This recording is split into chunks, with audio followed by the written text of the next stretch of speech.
Welcome to NSTV. ముందుగా వార్తల్లో ముఖ్యాంశాలు. కరీంనగర్ జిల్లా కొత్తపల్లి హవేరీ ప్రాంతంలో గల ప్రసిద్ధ రామాలయం సచ్చిదానంద ఆశ్రమం ఆవరణలో శాంతానంద స్వామి 109వ జన్మదినం సందర్భంగా గాయత్రి హోమం మరియు స్వామివారి విగ్రహ అభిషేకం గావించి ఘనంగా నిర్వహించి అన్నదాన కార్యక్రమం నిర్వహించారు. ఈ సందర్భంగా శాంతానంద స్వామి కుటుంబ సభ్యులు ఎన్ఎస్టీవీతో మాట్లాడుతూ, శాంతానంద స్వామి వారు 1916లో శ్రీకృష్ణ జన్మాష్టమి రోజున జన్మించిన ఆయన ఆధ్యాత్మికం వైపు వెళ్లి 1950లో ఈ ఆశ్రమాన్ని దేవాలయాన్ని నిర్మించారని, ఆనాటి నుండి ఈనాటి వరకు సీతారాముల కళ్యాణం అత్యంత వైభవంగా ఇక్కడ జరుపుతున్నామని తెలియజేశారు. అలాగే ప్రతి ఏటా ఆశ్రమం ఆవరణలో కొన్ని కార్యక్రమాలు క్రమం తప్పకుండా నిర్వహిస్తున్నామని, నేడు స్వామివారి జన్మదినం సందర్భంగా ఈ కార్యక్రమం నిర్వహిస్తున్నామని తెలియజేశారు.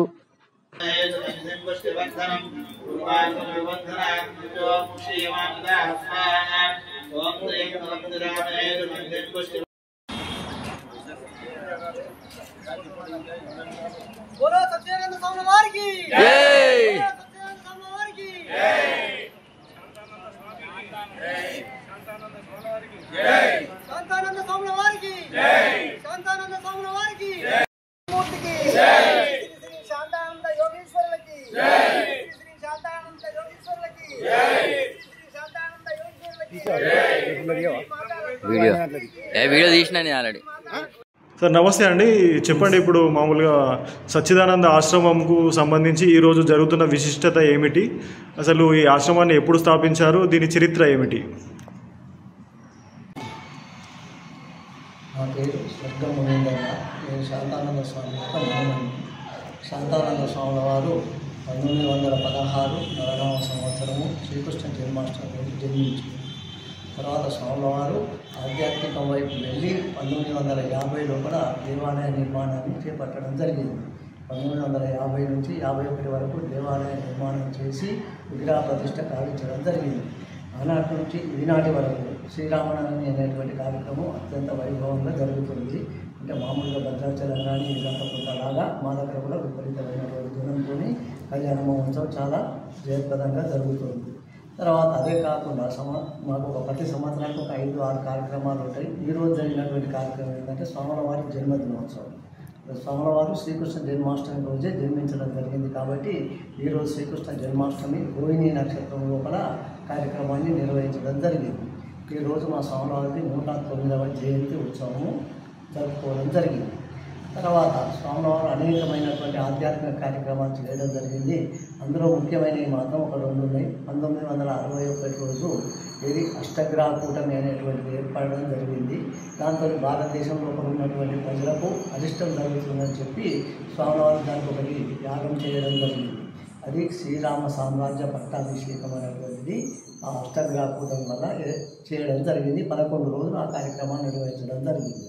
తర్వాత 1965 లోపల అఖిల భారత సాధు సమ్మేళనం అనేటువంటిది ఇప్పటి వరకు మనం ఎక్కడ కని విని ఎరగనటువంటి సమ్మేళనాన్ని స్వామివారు నిర్వహించడం జరిగింది. అప్పుడు దిగంబర స్వాములు, హిమాలయాల నుంచి అనేక మంది స్వాములు, అంటే 108 హోమగుండాలతో చాలా బ్రహ్మాండంగా అఖిల భారత సాధు సమ్మేళనం అనేటువంటిది నిర్వహించడం జరిగింది. అప్పుడు అనేక మంది స్వాములు అన్నమాట స్వామివారి దగ్గరికి వచ్చిన వాళ్ళు. అది కూడా 11 రోజుల కార్యక్రమాన్ని నిర్వహించడం జరిగింది. ఇప్పటి వరకు మనం భారతదేశం లోపల ఆ విషయం ఏది ఆ హోమాలు జరిగినటువంటి వ్యక్తులు మనం చూడలేదు. తర్వాత స్వామివారు అనేక రకాలైనటువంటి హోమాలు ఆధ్యాత్మిక కార్యక్రమాలు నిర్వహిస్తూ తను నవచండీ గాయత్రి మహాయాగం అనేటువంటి దాన్ని సంకల్పించి దాని కొరకు స్వామివారు బాంబేకు బయలుదేరిండు అన్నమాట. బయలుదేరి కొన్ని అనివార్య కారణాల వల్ల ఆయనకు ఆరోగ్యం సహకరించకపోవడం వల్ల మళ్ళీ తిరిగి రావడం జరిగింది. అదొక కార్యక్రమాన్ని మాత్రం ఏది స్వామివారు నిర్వహించలేకపోయింది. అదేది నవచండీ గాయత్రి మహాయాగం అంటే చాలా గొప్పదన్నమాట. ఇప్పుడు ఏది మన దేవీ నవరాత్రులు ఏ విధంగా నిర్వహిస్తారో ఆ విధంగా నిర్వహించేటువంటి కార్యక్రమం.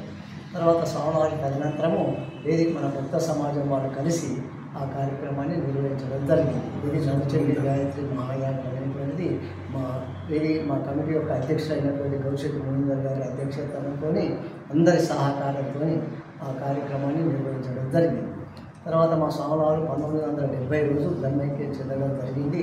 ఆనాటి నుంచి ఈనాటి వరకు సమాజం వాళ్ళు కానీ గ్రామస్తులు కానీ పుర ప్రముఖులు అందరూ కలిసి కార్యక్రమాలను దిగ్విజయంగా నిర్వహించడం జరుగుతుంది.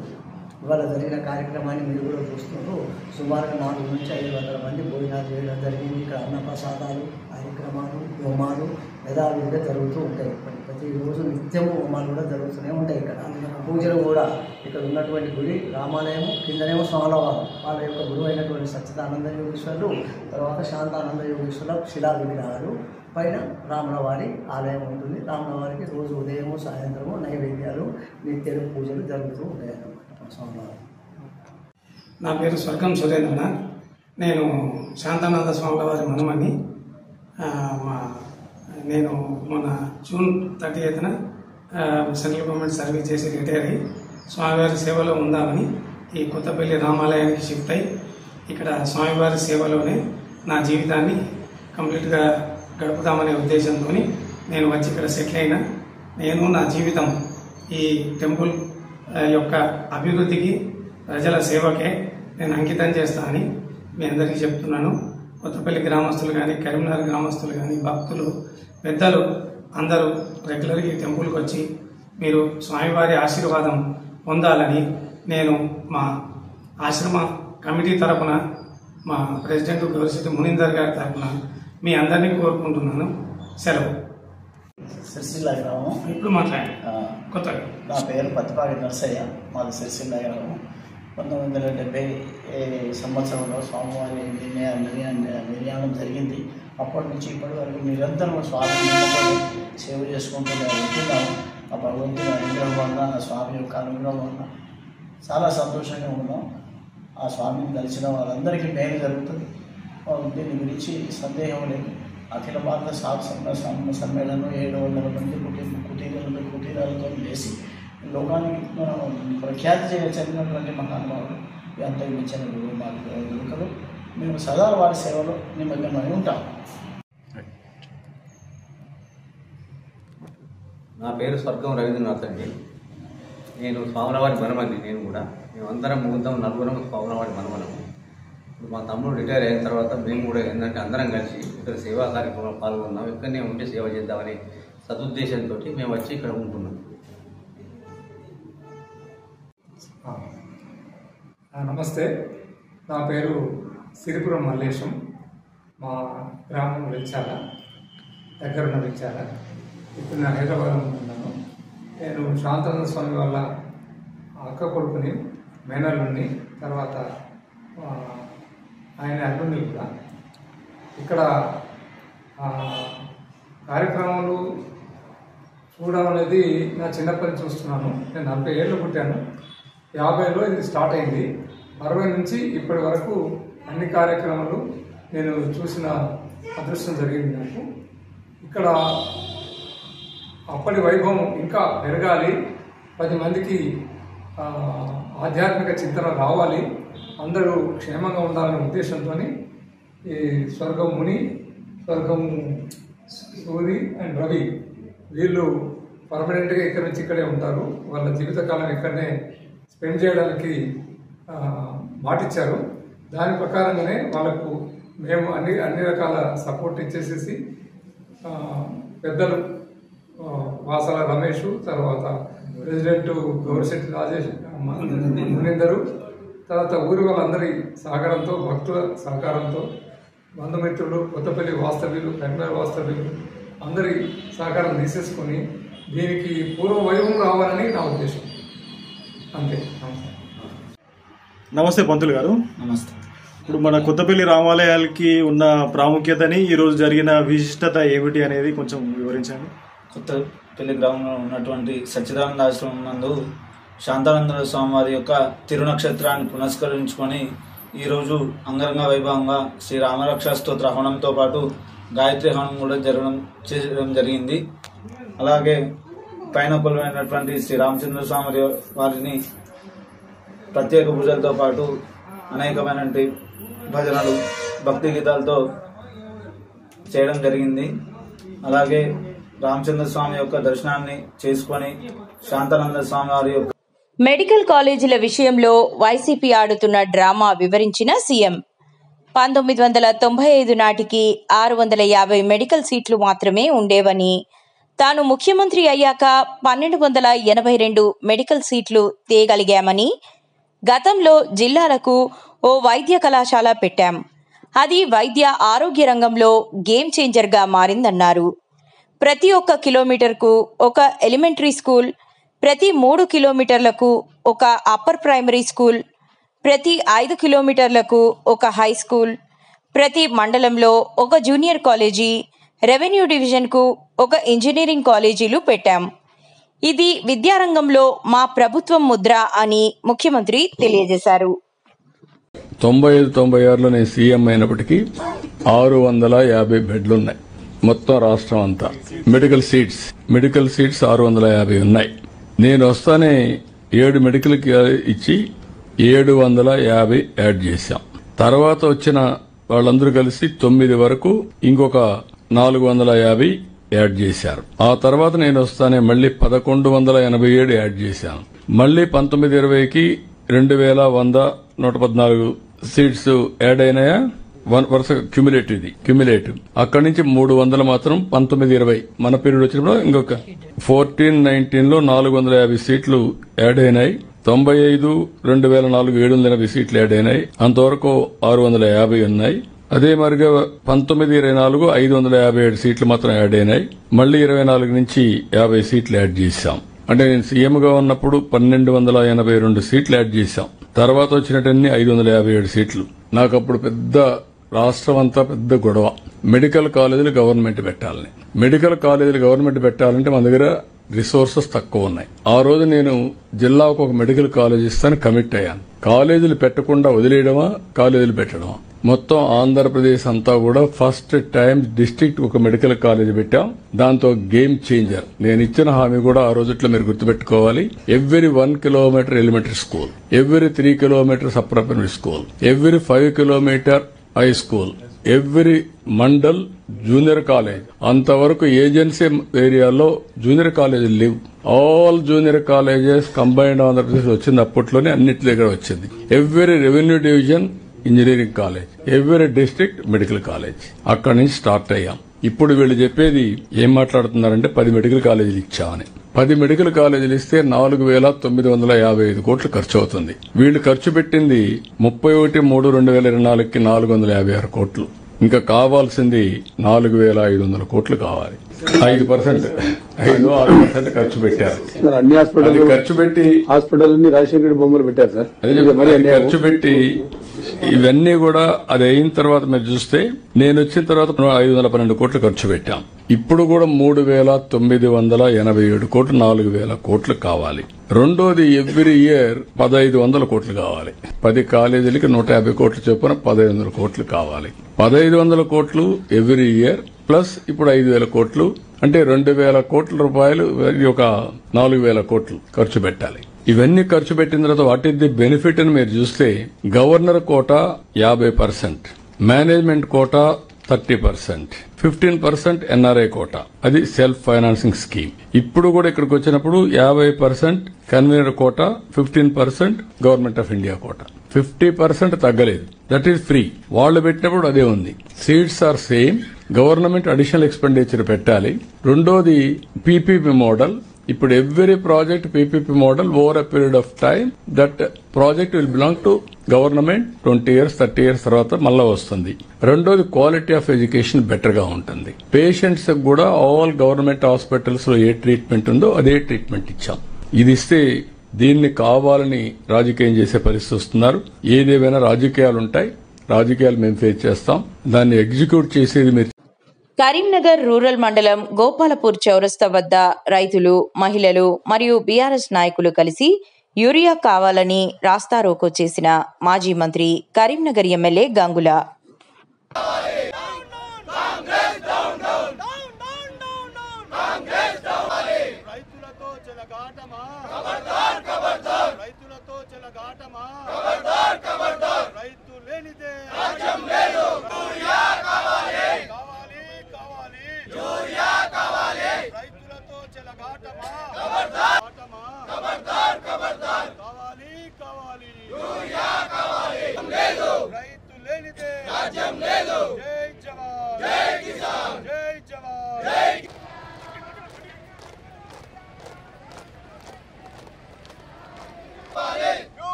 రైతుల పట్ల కాంగ్రెస్ ప్రభుత్వ వైఖరి.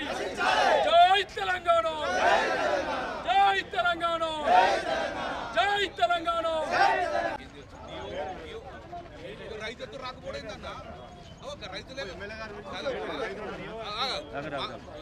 మేము ప్రభుత్వం సహకరిస్తాం. మేము రాజకీయం చేయాల్సుకోవాలి. గిన్నె రాజకీయం చేయలేదు. గిన్ని రోజులైనా ఇక్కడ ధర్నా ఇచ్చిన మా దగ్గర పుట్టకొచ్చిన దశ లోపల బ్లాక్ మంత్ తరలించింది. ఆమెకి ఏం తెలుసు? నేను ఇక్కడ ఒక ఎమ్మెల్యేగా ధర్నా చేస్తున్నా. DO Rada? డిఓ రాదా? ఇక్కడ ఉంది, ఇక్కడ ఉంది. ఎట్లా పోతుంది? మేము ధర్నా ఎత్తుంటే ఎట్లా వెళ్ళిపోతామే? డిఓ బాధ్యత లేదా? బాధ్యత లేదా అమ్మా? మేము పొద్దు నుంచి ఇక్కడ 1100 మంది 50 ఉన్నారు. అక్కడ పుట్టకు వచ్చింది, యూరియా కావాలని అడుగుతున్నప్పుడు డిఓ ఎట్లా వెళ్ళిపోతామా? నేను ఉన్నప్పుడు ప్రాబ్లం లేదా? నేను వచ్చాడు తెలుసు, నేను ప్రోగ్రాంలో తెలుసు. ఇదే పద్ధతి కరెక్ట్గా మాకు రాజకీయ అవసరం లేదు. బ్లాక్ మార్కెట్ తరించి 450 అమ్ముతారు. అది వాళ్ళు కొట్టి ఇచ్చేయలేరు. రైతు ఉండలే బుద్ధు లేదా? రైతు కూడా ఉడతావు అమ్మా. బ్లాక్ మార్కెట్ ఉన్నాయేమో 450 అమ్ముతున్నాము. గోడ వాళ్ళు కొడతారా? పట్టుకొట్టి పోయి పళ్ళు కొట్టారు. నాకు తెలుసు ఎక్కడ ఉన్నావు. వాళ్ళు కొట్టి పోవచ్చు. అక్కడ ఏ గోడ ఉన్నా నేను చెప్తాను. మొత్తం బఫర్ జోన్లో స్టాక్ ఉన్నదమ్మా. బ్లాక్ మార్కెట్ తరలించిండ్రు. ఒకవేళ ఈ నువ్వు కూడా అగ్రికల్చర్ ఆఫీసర్ అమ్మా, ఈ 4 రోజులకి వేయకపోతే పంట చేతికి వస్తుందా? పుట్టకొచ్చిందా లేదా? పొటాషియం కలిపి వేయన్నా కింద ఫామ్ అవుతుందా? అవుతుందా? నేను రైతు కుటుంబం పుట్టినా కదా. పుట్టకొచ్చింది ఫామ్ ఇప్పుడు ఏ పొద్దున్న తర్వాత ఇచ్చి లాభం లేదు కదా అమ్మా. తర్వాత ఇస్తే కూడా లాభం లేదు కదా. రైతుల పట్ల అధికారుల వైఖరి. కావాలి కావాలి కావాలి కావాలి కావాలి కావాలి. పుట్టకు వచ్చిన పంటను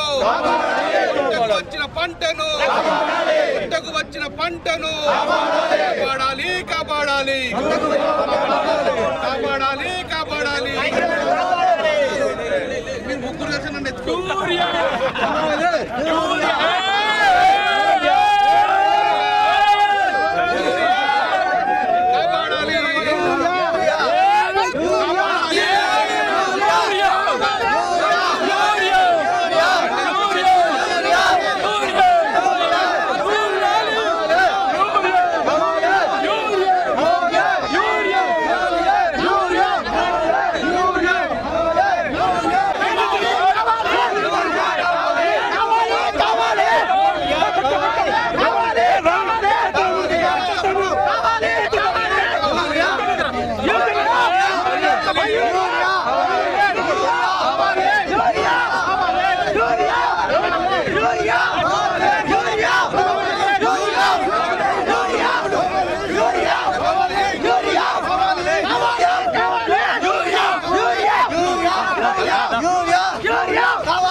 యూరియా కావాలి యూరియా కావాలి యూరియా కావాలి యూరియా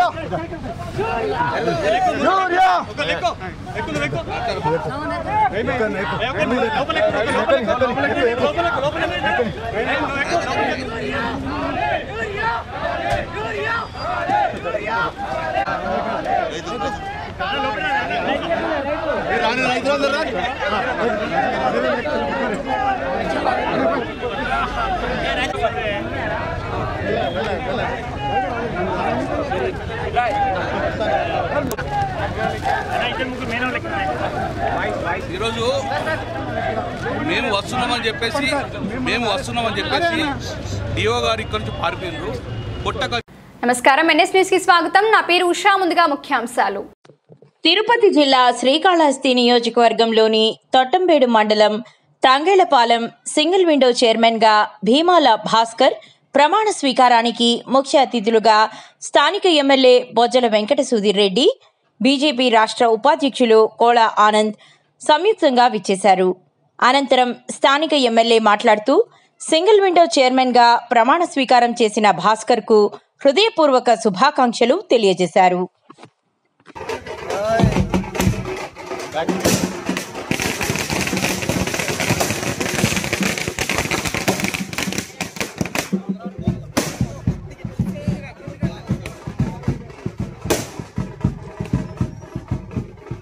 శాసనసభ్యులు శ్రీ బొజ్జల వెంకట సుధీర్ రెడ్డి గారికి స్వాగతం సుస్వాగతం.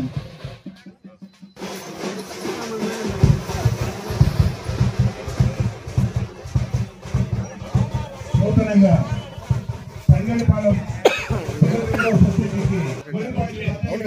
స్వాగతం సుస్వాగతం.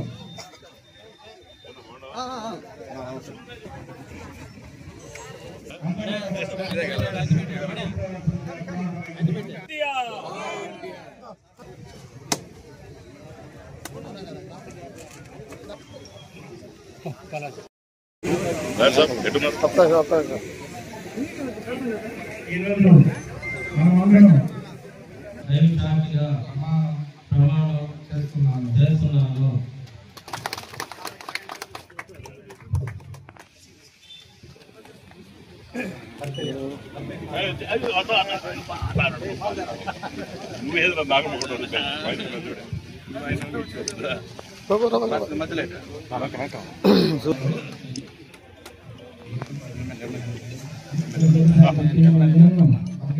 లక్ష్మి